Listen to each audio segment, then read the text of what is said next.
The narrative begins in the year of 1978 with an old car parts salesman named Victor who is driving along a road in the middle of the arid desert of the United States. In a more isolated area known as Death Valley, he sees a drifter and decides to stop to ask about the man's need. The conversation is brief until Victor, not trusting the stranger, refuses to give him a ride, but informs that he will notify people at the station kilometers ahead to come provide assistance to him. However, as he leaves, he notices that the drifter has no water and may soon succumb to the desert heat of the place. So he turns the vehicle around, an action that makes the stranger grateful. However, Victor, who appeared to be of good character, hears whispers and accelerates the car and runs over the man, leaving him gravely injured on the road. The scene is lamentable, and the worst happens.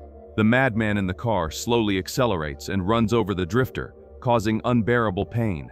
He gets out of the vehicle and opens his briefcase containing tools.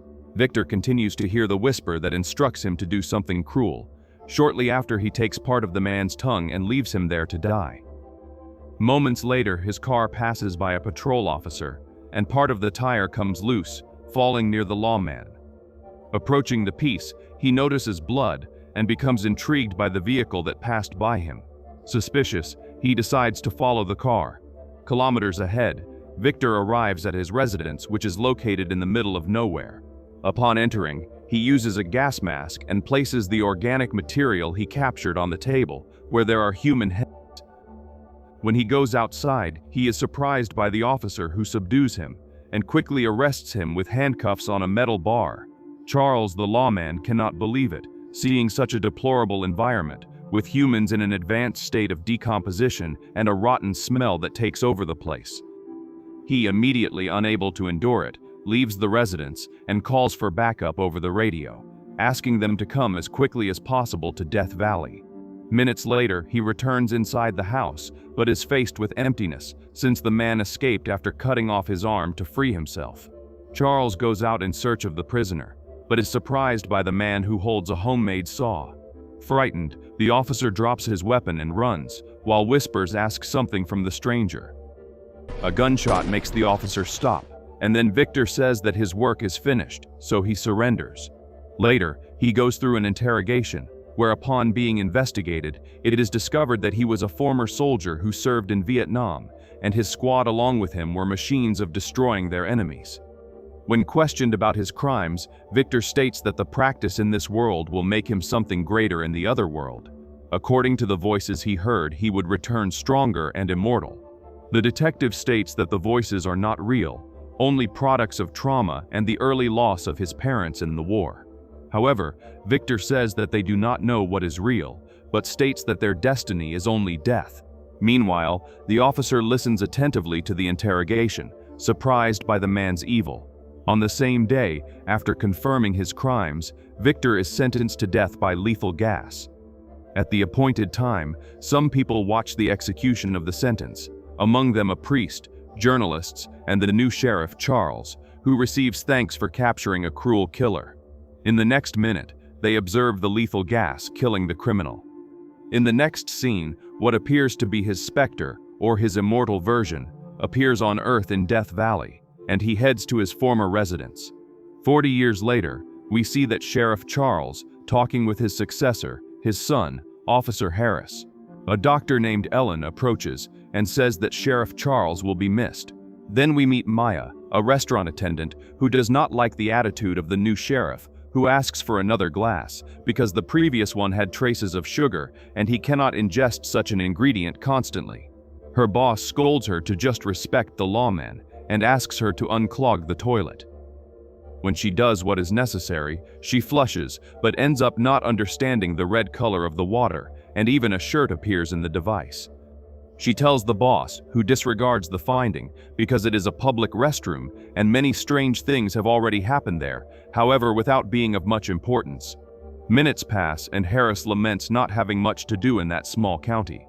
Meanwhile, outside, a car stops and two men place an injured man in the back seat, stating that they need to refuel and leave as quickly as possible. The sheriffs finish their meals, and before leaving, Harris observes on the news that a bank robbery happened and the criminals escaped in a dark vehicle. Inside the establishment, in the restricted area, Maya meets an old friend, Sean, who asks for help. He says that a friend is injured and asks her to call emergency services when he leaves because he owes justice and does not want to be arrested. Outside, the lawmen observe blood marks, and looking at a man fueling the car, they take cover and ask for information about the robber's appearance. Confirming that it is the man at the gas station, Harris immediately points his weapon to subdue him. Observing resistance, the officer fires and a shootout begins. Sheriff Charles draws the attention of the robber named Nick, who upon taking cover inside the vehicle, is soon surprised by Harris. Seeing his friend subdued, Sean takes his weapon and uses Maya as a hostage. Harris drops his weapon under his father's orders, and the robbers ask only for help for their injured friend and wish to leave shortly after. A woman appears and says she is a doctor and can help them. At that moment, Nick's dropped cell phone rings, and its activation triggers a spark that ignites the leaking fuel. The flames begin, and Nick flees with the money briefcase. Harris tries to open the door and remove the injured man from inside, but the flames intensify and soon an explosion happens, almost killing him. Dr. Ellen approaches to help him. Suddenly, an earthquake strangely happens. Soon after, Nick, his friend and Maya escape from the place.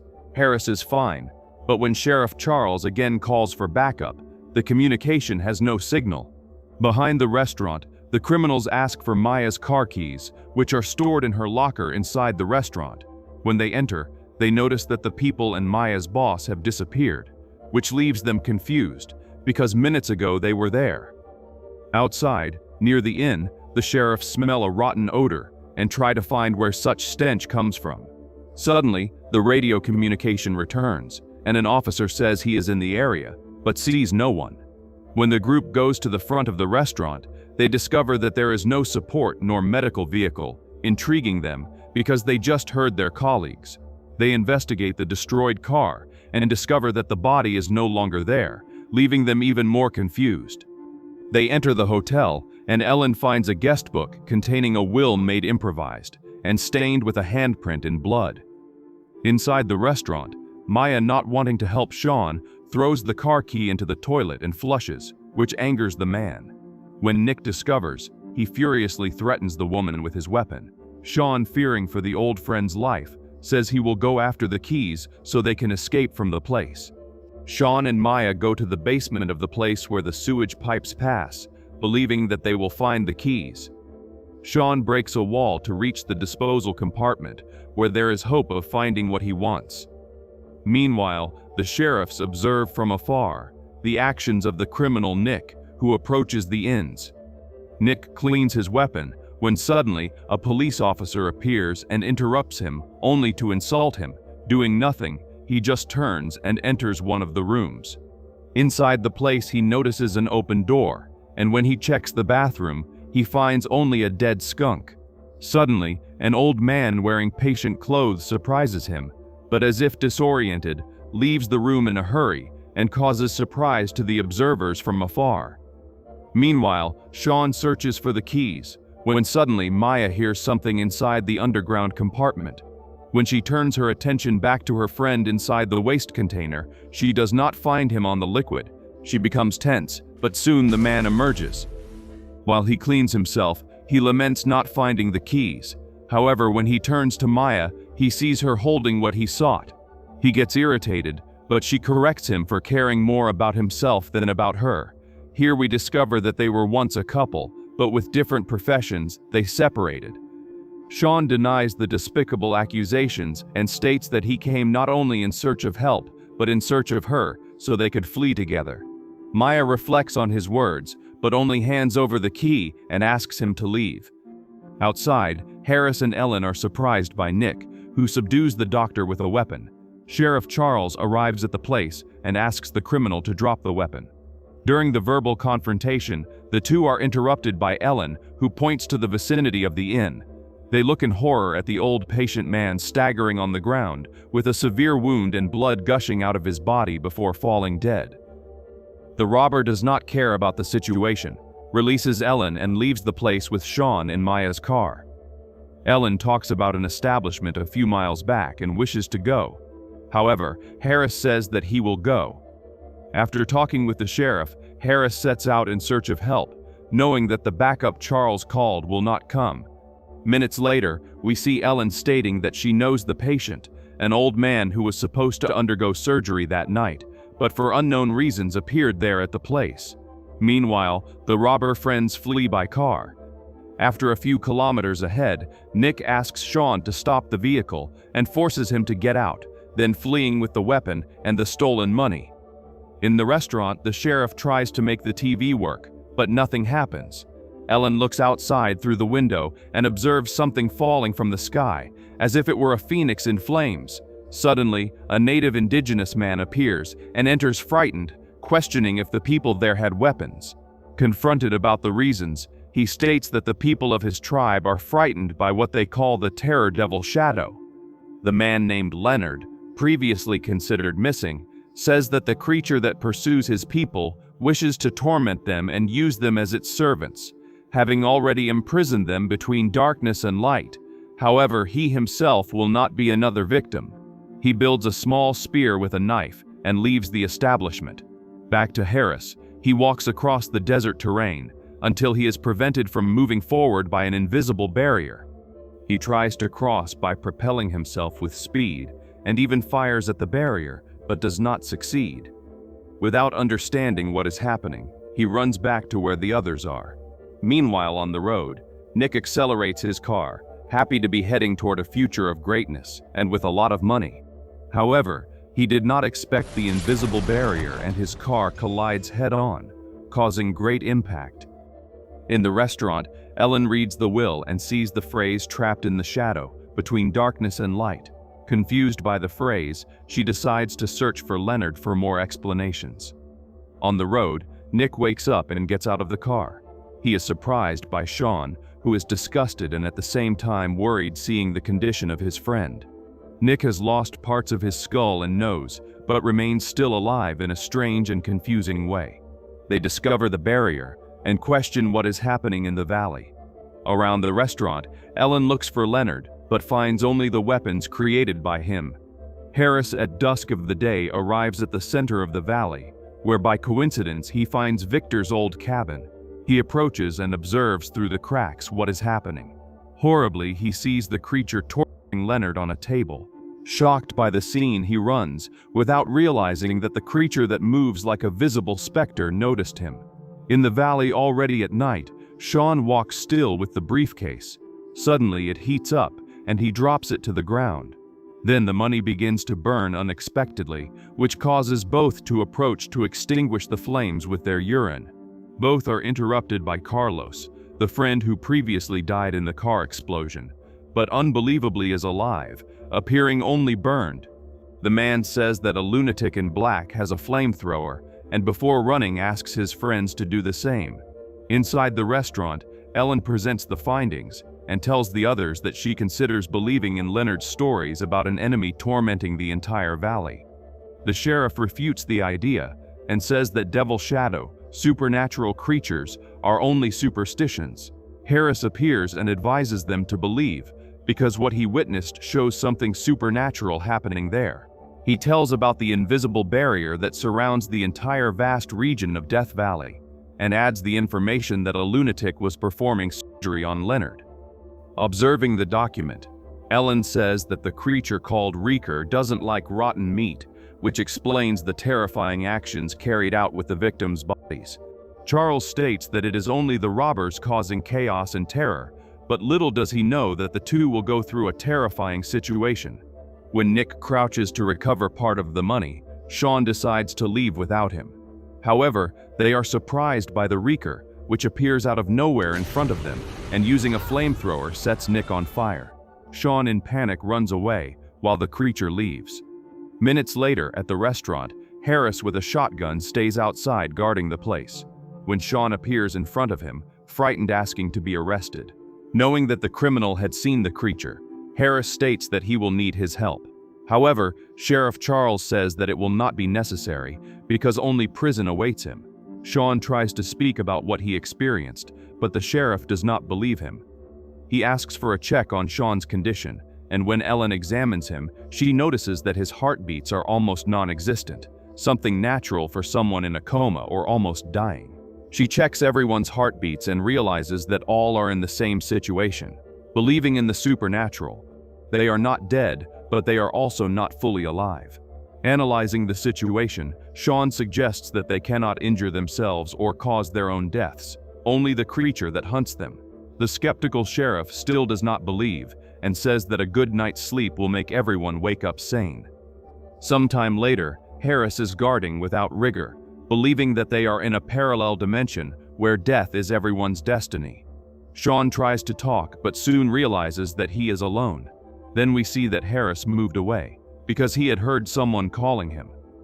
Approaching the front of the restaurant, he observes the surroundings but finds nothing. Suddenly, he hears a cry for help but ends up passing by Sean without noticing him. Harris goes to one of the inn rooms where he sees a person hiding behind the window sheets. He says that he can help him, but the man says no. Upon checking a whisper at his side, he comes across half of the stranger leaving, burned and without the upper part of the body. At that moment, the head appears above the bed, thanking the officer for trying to help him. Harris is alarmed by the terrifying and improbable scene. Suddenly, the creature appears and swallows him in its black mantle. Inside the restaurant, Maya is using the bathroom when she begins to feel an unbearable stench. Suddenly, the door is opened and Harris's voice echoes in the restroom. However, when she goes out to see him, she realizes that the door is locked and there is no one there. At the counter, Harris feels that someone is watching him in the darkness of the place. With his flashlight, he checks, but finds a burned bird, however still alive, and it unbelievably speaks, stating that Reeker must be destroyed. This scene terrifies him, but he attacks the bird. Back in the police car, Sean observes around him, fearing for his life, knowing that he is being hunted. Suddenly, something is thrown onto the vehicle, causing fear in him. Suddenly, Harris's body slides over the window, leaving Sean terrified. Sean's screams attract Ellen, who quickly approaches and helps Harris regain consciousness. Ellen asks Sean to watch the officer, because the injury is serious. Unfortunately, before she leaves, she is surprised by the human creature that pierces her body with a metal tube, thus causing her death. At that moment, Sheriff Charles comes out and observes the scene terrified. Looking closely at the Reeker, he remembers the criminal from his past, Victor, who is now disfigured and moves like a demonic being. After the encounter with the creature, Charles decides to help his son. He removes from the trunk cases that he solved, among them the tape of Victor's recordings. He plays the tape, and in it Victor says that he does such actions without having choices, obeying the voices that command him to do such evil, in the end to collect the souls of the victims. Charles remembers that in his research, he discovered that based on Victor's statements, he was the ultimate weapon of a dark entity to bring an end to those who opposed or oppose death. Reflecting that they can stop the creature in this plane between life and death, Harris proposes a plan to destroy the Reeker. He remembers the gas station fuel reservoir and wants to lure the creature and explode it. Before starting the preparations, Charles finds a grenade in a box and keeps it for himself. Minutes later, we see him supporting his son and preparing the bomb. At that moment, he takes the opportunity to apologize for the lost years in his upbringing and not having made an effort for his mother to stay with them. He walks away claiming that he will help the others. However, he leaves the place and heads away from the restaurant, showing that he wants to do something to make up for everyone he disappointed. When Maya and Sean meet Sheriff Harris, he asks about his father, but the pair deny seeing him. Quickly, Harris runs in search of his father. The next scene, we see that Charles went to the old house in the middle of nowhere to confront an old enemy. Suddenly, he is grabbed by the creature and taken inside, where he is tied to a table. Back to the group, Harris did not find his father, but suddenly feels something, and his nose bleeds, making him unconscious. In the distance, in the cabin, the creature begins its atrocities against the sheriff, piercing his forehead. But before being finished, Charles pulls the pin of the grenade and causes a great explosion. A few hours later, the morning of the next day arrives. Sean and Maya are waiting for the moment of the attack, but suddenly hear a patrol car arrive. Maya tries to signal, but the vehicle passes through her, going through her body as if she did not exist. Then the creature appears, and using its speed and spectral movement, the creature jumps in front of Sean, who tries to fight. Buying time for his friend to take shelter in the basement, Sean turns on the gas pipeline and fights against the Reeker. The creature is strong and gains advantage in the fight, leaving Sean on the ground about to be cut alive. However, Maya decides to be the new bait and attracts the creature, leaving Sean free to carry out the plan. She fires a taser at the Reeker, paralyzing it momentarily, and Sean breaks a lantern and sets the gas on fire, causing the explosion that destroys everything nearby. Suddenly, a new tremor happens and the radio reconnects transmission with the support center. Away from the place, Leonard's body is found, and it is believed that coyotes killed him. It does not take long, and a patrol car arrives at the restaurant. Confusingly, it is the same officer Nick saw earlier.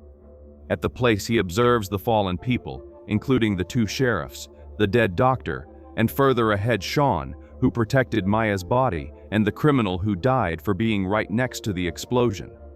Half an hour later, police and medical teams are at the place making all the verifications of the event. Maya is receiving medical care and observes Sean's lifeless body being taken away. The officer asks what happened, and the woman says that there was a shootout, the bomb exploded, and then she fainted. She does not remember anything she experienced in the other plane.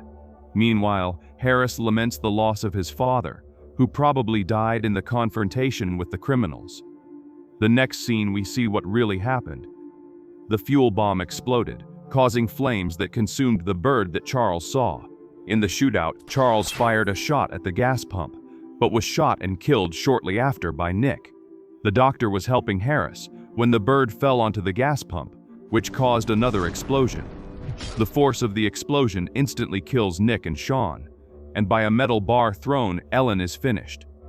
Here it is understood that the events happened in a fraction of milliseconds before the deaths of the victims, and the creature described is probably only the materialization of the form and the way they died.